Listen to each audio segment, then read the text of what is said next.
Welcome, it's Emily with Behind the Numbers Budgeting. I'm going to go ahead and work on my budget for this week. This is week 3 of September.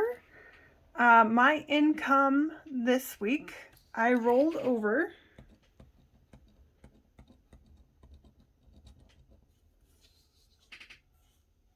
$160 from last month.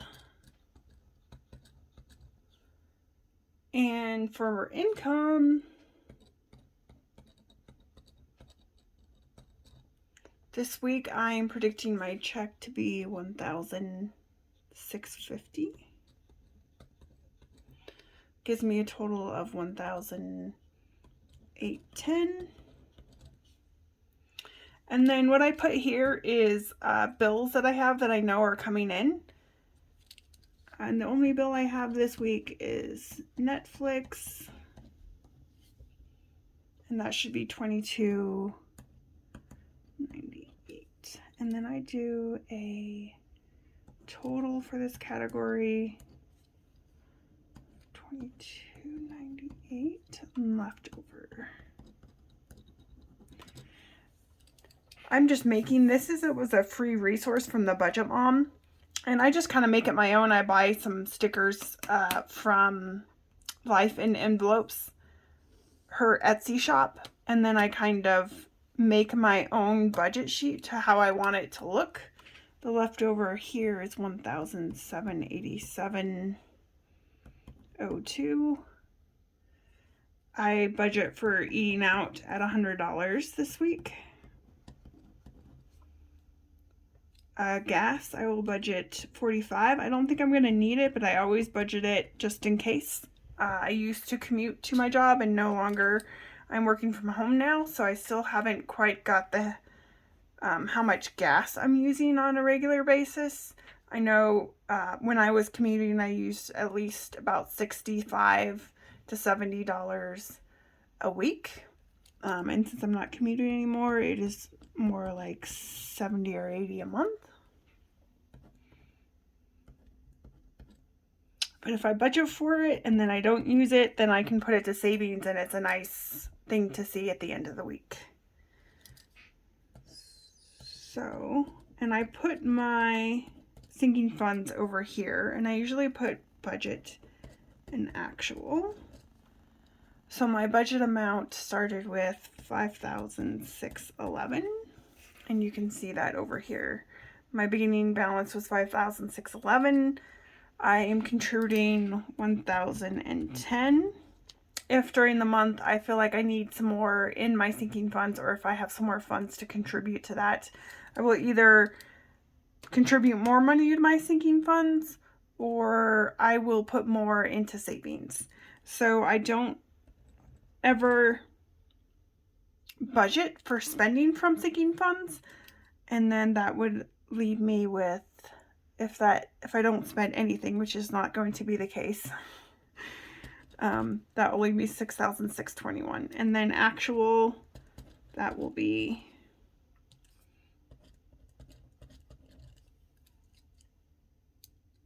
and then I'll fill in the rest. This is what I would have contributed, this is what I spent, and this is the ending balance. So this is the beginning balance. But for right now, we're just scheduling. We're just budgeting that we're not going to spend anything. And the reason I have 25 sinking funds, so the reason I have 25 sinking funds is because when I was getting out of debt, I did not do sinking funds because I wanted every single penny I had to go towards debt. And then if something came up and I couldn't cash flow it, I would put it on a credit card, and I would pay my credit card back, putting less to debt payments. But that just worked good for me. But now that I'm on baby steps 4, 5, and 6, and I am saving money, I like to see more of an even budget. And so that's what those sinking funds do for me. That evens out my budget more on a regular basis.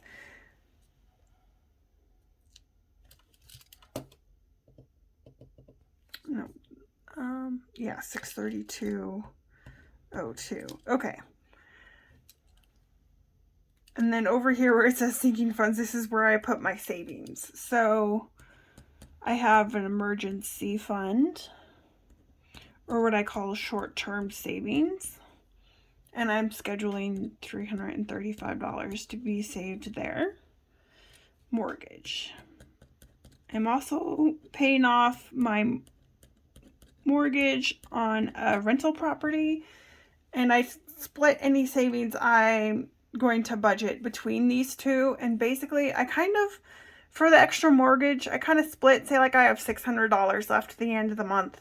I'm going to put $300 to my emergency fund, which has already been fully funded. I'm just building it up even more. It's about maybe 4 months expenses now. So for the extra mortgage, I kind of split it. Like if I had 600, 300 extra emergency fund, 300 to my extra mortgage. But if I don't feel comfortable putting so much money into my extra mortgage, I just go ahead and put that in the emergency fund.